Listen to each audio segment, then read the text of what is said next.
நான் weight loss plan பண்ணுறதுக்கு முன்னாடியே ஒரு ப்ராப்பரான லைஃப் ஸ்டைல் செட் பண்ணிவிட்டு அதுக்கப்புறம் தான் நான் வெயிட் லாஸே ட்ரை பண்ண ஆரம்பித்தேன். அண்ட் இதை நான் லாஸ்ட் எபிசோட்லேயே மென்ஷன் பண்ணிட்டேன்.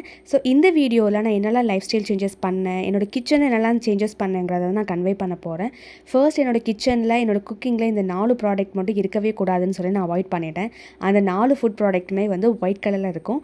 உங்களுக்கு எல்லாம் தெரிஞ்சிச்சுன்னா கீழே கமெண்ட்டில் வந்து என்னென்ன ப்ராடக்ட்னு சொல்லி எனக்கு சொல்லுங்கள். நான் இதுக்கான ஆன்சரை வந்து நெக்ஸ்ட் வீடியோவில் உங்களுக்கு ஷேர் பண்ணுறேன்.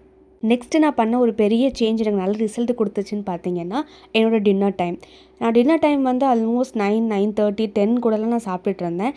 அதை ஃபஸ்ட்டு கண்ட்ரோல் பண்ணி ஃபஸ்ட்டு 8:30 ஆக்குனேன், 8 o'clock ஆக்குனேன். ஸோ இந்த மாதிரி என்னோடய டைமிங்கை சேஞ்ச் பண்ணேன். ஸோ இந்த டைமிங் சேஞ்ச் பண்ணதில் நல்லாவே டிஃப்ரென்ஸ் தெரிஞ்சிச்சு. உங்கள் பாடி வந்து கொஞ்சம் நல்லாவே லைட்டராக ஃபீல் ஆச்சு.